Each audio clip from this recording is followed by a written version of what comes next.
चलते हैं हिंदी व्याकरण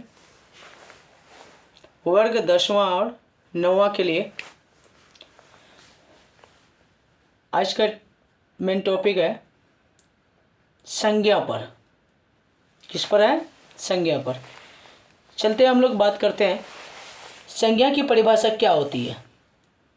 संज्ञा क्या है, संज्ञा की परिभाषा क्या होती है। ठीक, इसका भी अलग अलग क्या कहते हैं बातों से परिभाषा देते हैं। हम लोग इसमें से देते हैं किसी प्राणी, वस्तु, स्थान और भाव के नाम को संज्ञा कहा जाता है। कह रहा है किसी प्राणी, वस्तु, स्थान और भाव के नाम को संज्ञा कहा जाता है। जैसे में हम लोग लिखे हैं राजा, बिहार, गर्मी, पर्वत आदि। अगला क्वेश्चन कह रहा है कि संज्ञा के 5 भेद हैं। संज्ञा के 5 भेद हैं। व्यक्तिवाचक संज्ञा, जातिवाचक संज्ञा, भाववाचक संज्ञा, समूहवाचक संज्ञा और दरवाचक संज्ञा। ठीक है, इसमें लिखे नहीं है लेकिन इसका परिभाषा हमने दिया है कि व्यक्तिवाचक संज्ञा की परिभाषा क्या है। चलो भाई, किसी विशेष प्राणी, स्थान, वस्तु के नाम को व्यक्तिवाचक संज्ञा कहते हैं। व्यक्तिवाचक में क्या होती है?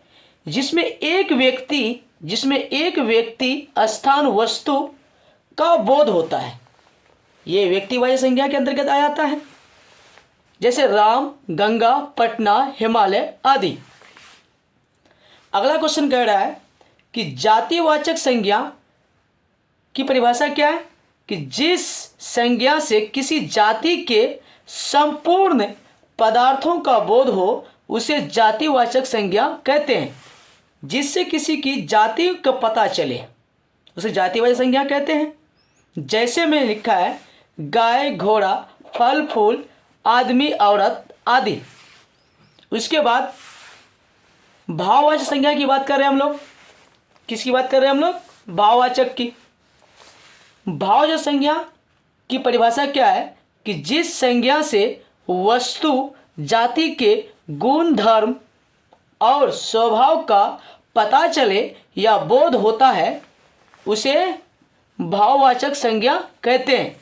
कहने का अर्थ है किसी भी व्यक्ति का स्वभाव, उस व्यक्ति के अंदर या वस्तु के अंदर या पदार्थ के अंदर जिसका जो भाव या गुण छुपा होता है, उसका जो स्वभाव का पता चलता है, उसे हम लोग क्या कहते हैं? भाववाचक संज्ञा कहते हैं। इसमें उदाहरण में दिया हुआ है कि बुढ़ापा, मित्रता, बचपन, सुंदरता, मिठास। मिठाई में मिठास नहीं होगा। बचपन में सुंदरता या बचपना, मित्रता, बुढ़ापा, ये हमारी भाववाचक संज्ञा के अंतर्गत आते हैं। अगला क्वेश्चन है समूहवाचक। किसमें आते हैं हम लोग? समूहवाचक संज्ञा। समूहवाचक संज्ञा की परिभाषा क्या है? कि जिस शब्द से समूह या झुंड का बोध हो उसे समूहवाचक संज्ञा कहते हैं। समूह या झुंड अर्थ उसमें से पता ही चल जाता है। जिसमें हम लोग समूह में, यानी संस्कृत में, हिंदी में कहते हैं एक के अलावे 2, 3, 4, 5 इकट्ठा रहते हैं, उसे हम लोग समूह या झुंड कहते हैं। जैसे सेना झुंड में होती है, सभा झुंड में होती है, मेला बाजार झुंड में होती है, कक्षा में आप बच्चा प्रवेश पढ़ते हैं, ये झुंड में होती है। अगला क्वेश्चन कह रहा है कि दरवाचक संज्ञा। दरवाचक संज्ञा जिस वस्तु को नापा जाता है, तौला जाता है जाए एवं उसमें गिना ना जाए, ऐसी वस्तु को दरवाचक संज्ञा कहते हैं। दरवाचक में क्या होती है? नापा जाए, तौला जाए, गिना ना जाए। ये हम लोग यानी हमारी परिभाषा है। या जैसे में लिखा है सोना, चांदी, तेल, घी, पानी आदि।